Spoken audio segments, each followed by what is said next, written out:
Assalamualaikum warahmatullahi wabarakatuh. Perkenalkan, nama saya Sofi Imrotul Karimah, NIM 190910101085 dari kelas Etnopolitik A2. Dan di video kali ini saya ingin menjelaskan mengenai pendekatan berorientasi proses untuk regulasi konflik oleh pihak ketiga. Dalam pembahasannya terdapat 5 macam pendekatan, yaitu yang pertama mediasi berbasis kekuasaan, yang kedua mediasi sebagai win-win problem solving, yang ketiga mediasi khusus budaya dan antar budaya, yang keempat resolusi konflik interaktif, dan yang kelima pendekatan komplementer dan integratif untuk regulasi konflik. Yang pertama yaitu mengenai mediasi berbasis kekuasaan. Mediasi berbasis kekuasaan adalah instrumen tradisional politik nasional dan internasional yang sangat penting di sini sejauh menyangkut intervensi oleh pihak ketiga. Pada umumnya kepentingan pihak ketiga itu sendiri dalam bentuk tertentu dari pengaturan konflik dan sumber daya yang tersedia untuk itu. Oleh karena itu, netralitas atau ketidakberpihakan merupakan aspek yang kurang penting. Mediasi berbasis kekuasaan termasuk dalam tradisi mazhab realis politik internasional yang mengasumsikan bahwa negara berfungsi sebagai aktor rasional, bahwa mereka bertindak semata-mata atas dasar kepentingan mereka sendiri, dan bahwa tujuan mereka adalah keamanan, kekuasaan, dan pengaruh yang lebih besar. Yang kedua yaitu pembahasan mengenai mediasi sebagai win-win problem solving. Di luar ranah politik internasional, proses mediasi sering disamakan dengan gerakan penyelesaian sengketa alternatif yang memantapkan dirinya di Amerika Serikat selama tahun 1960-an dan sejak itu diadopsi di banyak negara Anglo-Sakson. Gerakan ini bertujuan untuk mengembangkan alternatif-alternatif baik yang murni berbasis kekuasaan maupun untuk pengaturan konflik yang murni yudisial. Apakah ini terjadi sebagai bagian dari aksi industrial dan konflik internal organisasi lainnya, sebagai bagian dari perselisihan yang berkaitan dengan lingkungan, sekolah atau masalah ekologi, atau sebagai bagian dari perselisihan seputar proses perceraian.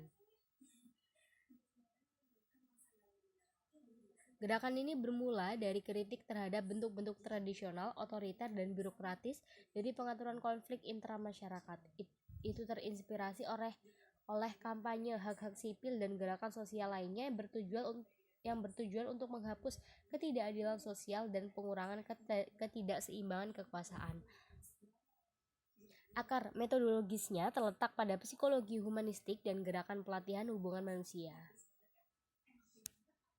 Kemudian lanjut kepada pembahasan mediasi khusus budaya dan antar budaya. Konflik adalah fenomena universal, tetapi cara di mana mereka dilakukan dan dilihat bervariasi pada tingkat yang berbeda antara budaya.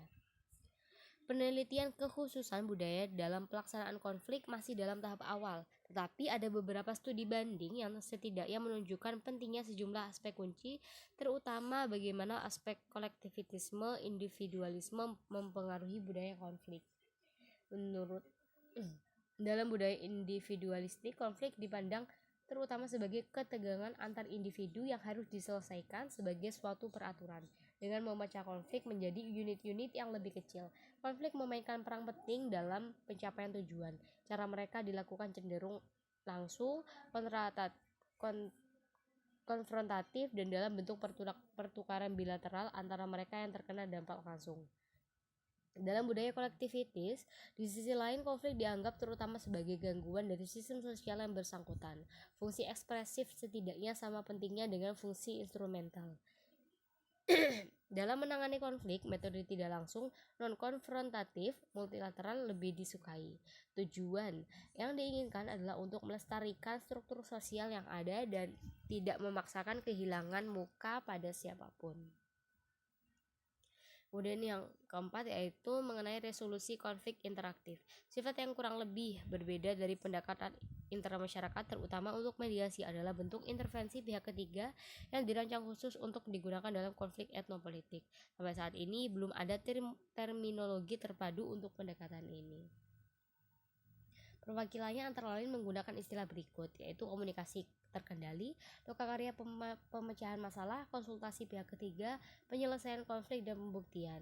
Baru-baru ini istilah penyelesaian konflik interaktif menjadi populer. Upaya-upaya semacam itu menurut mereka terlalu diarahkan pada gejala-gejala konflik. Mereka lebih suka bekerja pada perbedaan mendasar dan masalah hubungan antara para pihak, dan mereka berusaha secara eksplisit untuk menyelesaikan konflik.